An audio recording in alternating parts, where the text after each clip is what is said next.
আর হ্যাঁ, এই ভিডিওতে আপনি যা যা পাবেন এবং আপনি কেন এই ভিডিওটি শেষ পর্যন্ত দেখবেন, কারণগুলো হলো এই ভিডিওটি দেখলে, পুরোপুরি দেখলে আপনি যা যা জানতে পারবেন।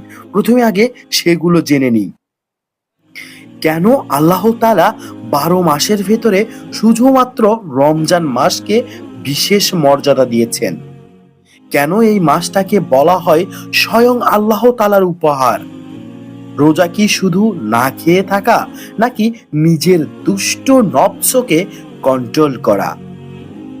রমজান শুরু হওয়ার আগেই কোনো একটা ভুল নিয়তের কারণে পুরো মাসের ইবাদত আমাদের নষ্ট হয়ে যাওয়া? কোরআনের সাথে আমাদের অনেকেরই সম্পর্ক কখন থেকে, কিভাবে, কোথায় দুর্বল হয়ে গেছে নিজেরাও জানি না। কেন রোজা রাখা সত্ত্বেও অনেকের রোজা আল্লাহ তাআলা গ্রহণ করবেন না?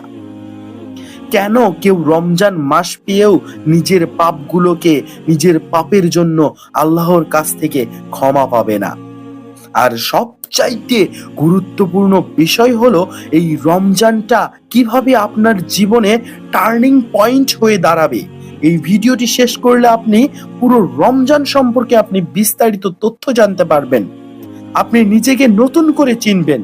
তাই অনুরোধ রইল, মন খুলে শুনুন, নিজেকে প্রশ্ন করুন। অতি শীঘ্রই আসছে এর পরের পর্ব। এর পরের পর্বটি দেখতে চোখ রাখুন আমার এই চ্যানেলে এবং সাবস্ক্রাইব করে আমার পাশে থাকবেন। আর যদি আপনি পুরো ভিডিওটি একসাথে দেখতে চান, তাহলে এই চ্যানেলের ভেতরে ঢুকে আপনি পুরো ভিডিও একসাথে একবারে দেখে নিয়ে আসতে পারেন।